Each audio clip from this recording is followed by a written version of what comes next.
Alright, and welcome back. So, hopefully you gave and tried that hypnotic voice idea a go. You got to hear how your voice sounds normally when you're talking with people, and how it sounds a little bit different when you use your hypnotic voice. That's the first part of the revivification method itself. The next part I want to look at is using our eyesight. Now, using glasses with this, it really doesn't matter. It's the whole intention of what this is going to do. So what I mean by using your eyesight, again, if you look back over the old literature in hypnosis, you'll either see pictures or hear about the hypnotist that can stare into people's eyes and magic rays and beams of hypnosis shoot out at people, and he puts everybody into hypnosis. Well, on the long side, it's a little bit wrong. But parts of it are actually realistic, and parts of it and that idea we can actually use to help gather somebody's attention to put them into trance, and that's the first part of it.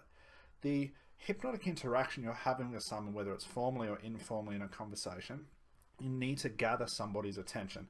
Think of it like this. Have you ever talked to somebody before and you want to give them a really good idea, you want to talk to them about something important, and you know they're not listening? They're off thinking about other things, they're off thinking about what they want to do with the rest of the day, and they're not really paying attention. And you're thinking to yourself, but I've got something so important I need to tell you. Hey, please pay attention to me. Please focus on what I'm saying. And you get a little bit frustrated. It's the same thing with hypnosis. And what a lot of therapists run foul of is they have all these great and wonderful techniques and methods they can use, but the first thing they don't do is gather a client's attention. For any hypnosis, and I repeat that, for any hypnosis to work, you need a client's 100% attention, or as close to it as possible.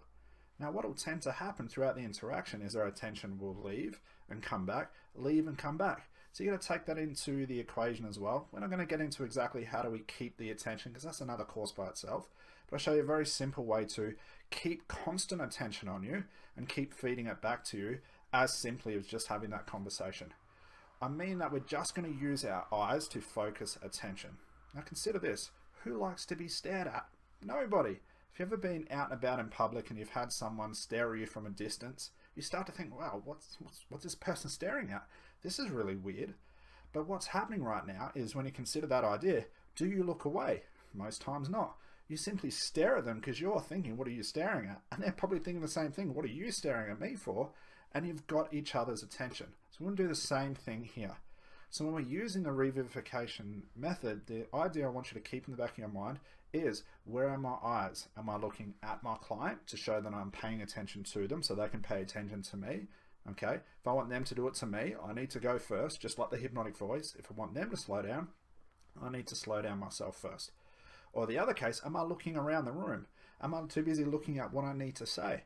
Am I too busy absorbed in something else? I don't really care about the interaction. Well, if you don't care about the interaction, you'll always come across this block when people say, I can't hypnotize people, it just doesn't work. Usually this is the number one reason it doesn't work. It's not that the method doesn't work. It's not that the technique doesn't work. It's just you don't have a client's full attention. And normally it comes through the therapist too busy doing other things in their mind. They're too busy thinking about what they need to say and what they need to do.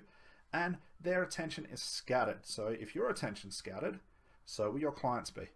So to add to the hypnotic voice, we're going to learn how to look at people. It's very simple. You are going to look at somebody with the intention of care, safety, and fun, but as if you've got something important to say to them. If you've ever talked to a friend that's been in a little bit of grief or a little bit upset about something, while they're talking to you, you're not looking down at the ground or looking up in the sky, or looking around, thinking about other things. You're paying them attention because it's courteous to them. You know that they've got something important to tell you, so you draw attention and you pay attention to everything they're saying.